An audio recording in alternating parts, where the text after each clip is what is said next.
Today I'm shocked at how young the crowd is, but I'm excited. And I'll tell you why. I'll tell you what I told them last week. Is the mode that most of us have been taught is broken. That is, go to school, get good grades, go to college, graduate, and get a job. The last part doesn't happen. There is no job. And you need to understand why. Okay? We just went through a great recession. That's what they call it, right? I call it a depression because what happened is most of the people that were upper managers, their 401ks, became 201ks. And so they realized, guess what? I can't retire. Does that make sense? And so guess what they decided to do? Stay at work. So if they weren't retiring, the guy in the middle couldn't move up. Does that make sense? So that means that the guy that got in at the bottom 2 years ago, he can't move into middle management. Why? Because the guy in the middle is not moving. Does that make sense? So what does that mean for the college graduate today? The door is closed. Does that make sense? And so what are they doing? They're returning home to live with mom and dad. But here's the tragedy. When they got on campus, the first week they were on campus, there were those little guys running around saying, hey, you deserve a Discover card today. Right? And they go, well, I do, and I got to work to get my way through school too. And then guess what? They said, well, there's this thing called student loans. And if you don't get enough from the government, there are private loans. And mom and dad usually sign their name on the bottom line because they can guarantee it. Does that make sense? And then they graduated and there was no job. But did the loan people stop calling? No, they didn't. They kept calling. They kept calling. Folks, and so I'm grateful to be a part of this company because of what they stand for. The way I heard about Wake Up Now, a friend invited me over. I've been in network marketing a little over 16 years. He said, I want you to take a look at a company. I went and sat down, took a look at the company, thought, okay, it's interesting. They want to help people get out of debt. I thought it was a nice concept. Went back, got on the website, and there was a good friend of mine, Brian Robert. And it said he was the consultant. So I called him up. When I called him up, he was actually in Virginia at the time. I said, Brian, you never talked to me about this Wake Up Now deal. Talk to me. He said, I don't have time to talk, but I'll tell you this. The guys that Wake Up Now are drinking their own Kool-Aid. What do you mean? He says they really believe that their goal and mission in life is to help people get out of debt one person at a time. What they say at the front of the room, they say at the back of the room, they say in the corporate offices when the doors are closed. He said, did they know who you were when you walked in? I said, dude, I'm a guy off the street. I just came to hear the story. He says, well, you know what? Would you be willing to go back in? I said, sure. He made a phone call, set up an appointment. I went in, sat down with the executives of this company. After a 2-hour meeting, they extended the invitation to me to become a consultant with the company. And that's been almost 2.5 years.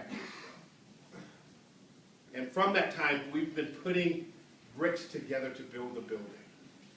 And now we've got the building built. And what's happening now is people's lives are changing. To give you an idea, we brought a guy in. He was here last week by the name of Gerald Wilhite. Gerald's first month in the business, they put 123 people in their organization.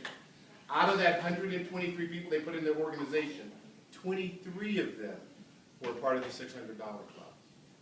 They go, $600? How? I mean, really, what does that really mean? $600 in residual income. Let me give you an idea of what it means. How much money would you have to have in the bank to pay you just on the interest $600 a month without touching the principal?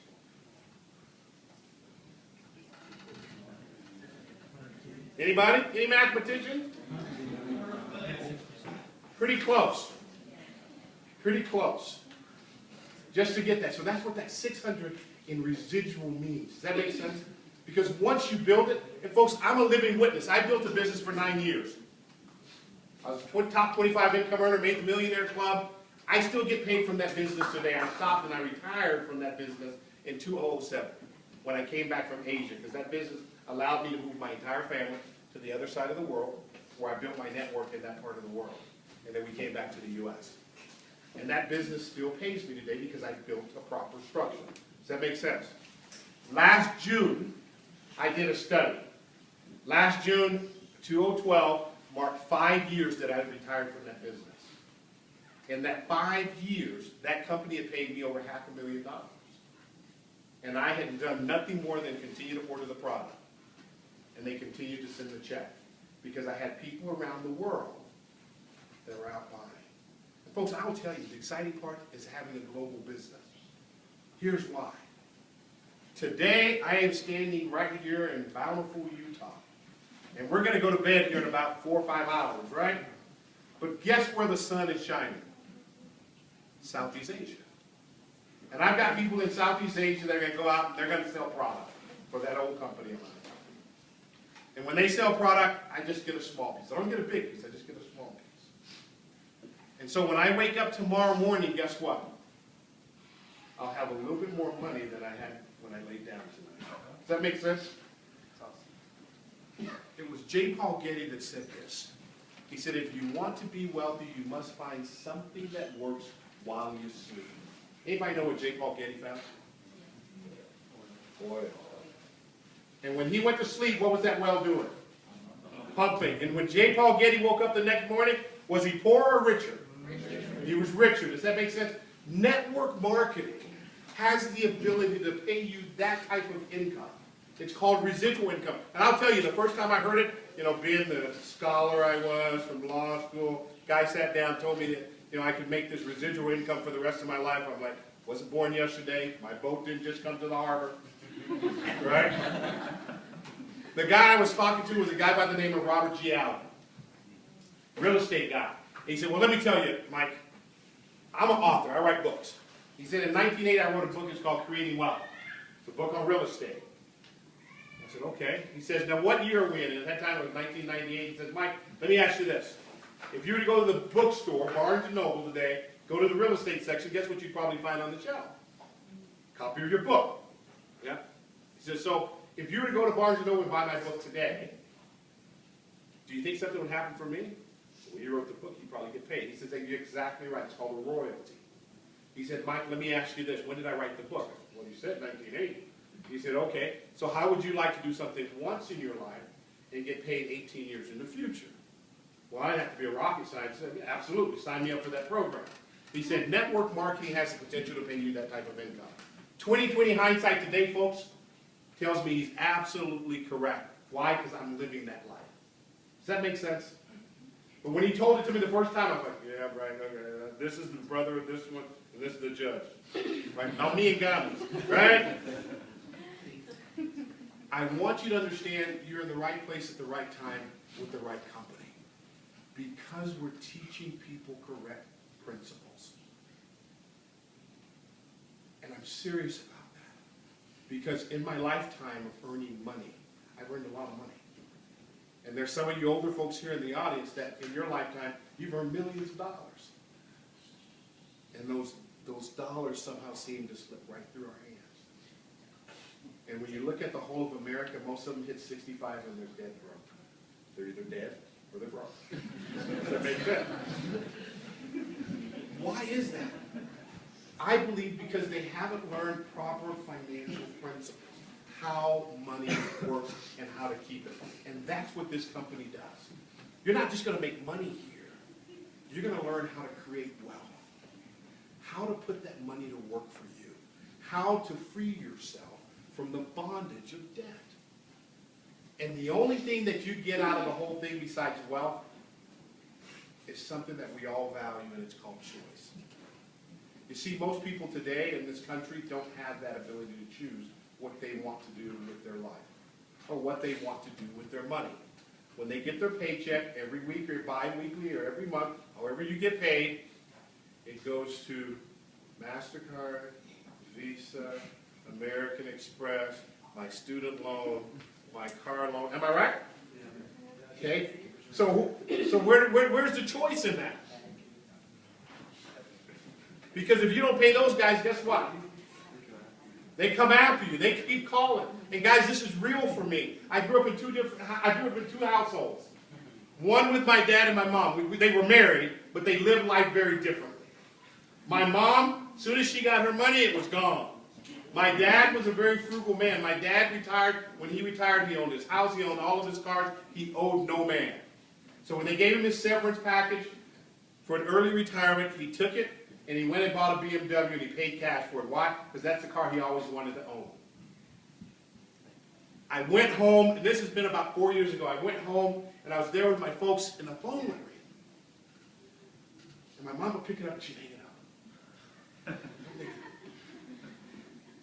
Who was that? Nobody. And I'm sitting there, phone would ring again. She'd pick it up, and she'd hang up. I'm like, you're not even saying who it is. know who it is. I said, who is it? She said, debt collectors. So when I talk to you about this, this is a part of my reality, a part of my family. Does that make sense? So my mom didn't know how to get out of debt, but so what she did at that time, she hired one of those companies that take the money out before you ever see it out of your check. She hired and she paid them to do that. It took her 2 years, but the day she became debt-free, she called me. I tell you, she did the hallelujah shout. She said, hallelujah! I'm like, what you excited about, baby? Right? She said, I'm debt-free. I don't owe anybody. But she owned the most important person, herself. Because then she could now choose to live life on her terms and not someone else's. And that's what this company is about. And I'll never forget the first time I heard one of the co-founders, Richard Smith. And he was on the board that day drawing and talking. And he got emotional. He said, we're here to change people's lives. To give them their life back. So they can be who they were meant to be. Because so many of us lose ourselves. Because we're owned by someone else. Now, I'm not a scriptorian, but I know there's a little scripture out there that says that the borrower is servant to the lender. So see, if I borrow money from someone, they pretty much own me. Does that make sense? I have to do what they say, or else they come knocking on the door and they put a lien on your house, a lien on your car, lien on your life. They own you. And what we're trying to do is liberate people so that they can own themselves and they can live life on their terms. You know, Brian talked about taking opportunity. Out of the 11 of his friends there, he was the only one that took opportunity. How many of you guys heard of this company called Microsoft? You guys heard of that company? Do you realize that when Bill Gates started, he sold stock in Microsoft for a penny? You know what? There are people in the room. And here this guy, young kid, dropped out of Harvard, started this little company with his friends, right? And he's selling stock for a penny. That day there were 2 people in the room. One was there going, he's a young kid. You know he dropped out of Harvard? How stupid can you be? You know how good of a school Harvard is? He could have gone anywhere after he graduated from Harvard. And he's talking about people going to have computers on their desk. Man, I go to work every day and I see the mainframe. Right? Yeah. And he's talking about a computer small. Come on. Come on. Can't do it. Then the other guy in the audience is going, well, just maybe this kid's onto something. It's only a penny. You know what? I'm in. And today, those same 2 people are still alive, but they have very different conversations. You see, the first guy, he's probably at a Starbucks somewhere. Oh, you know, I was in the room when Bill was selling stock at Microsoft for a penny. And if I just bought that day, you know what my life would be like? And here I sit in Starbucks sipping coffee. The other guys, that's what we call them. Millionaires. That's the difference, folks, between success and failure. The ability to be in the right place at the right time and having the courage to take action. And I want to tell you, opportunity's knocking. You have to ask yourself, will you answer the door? I'm just grateful there's a lot of young people here. I mean, if I were your age and I discovered network marketing, boy, I'd have lived a longer, enjoyable life. And so you're in the right place.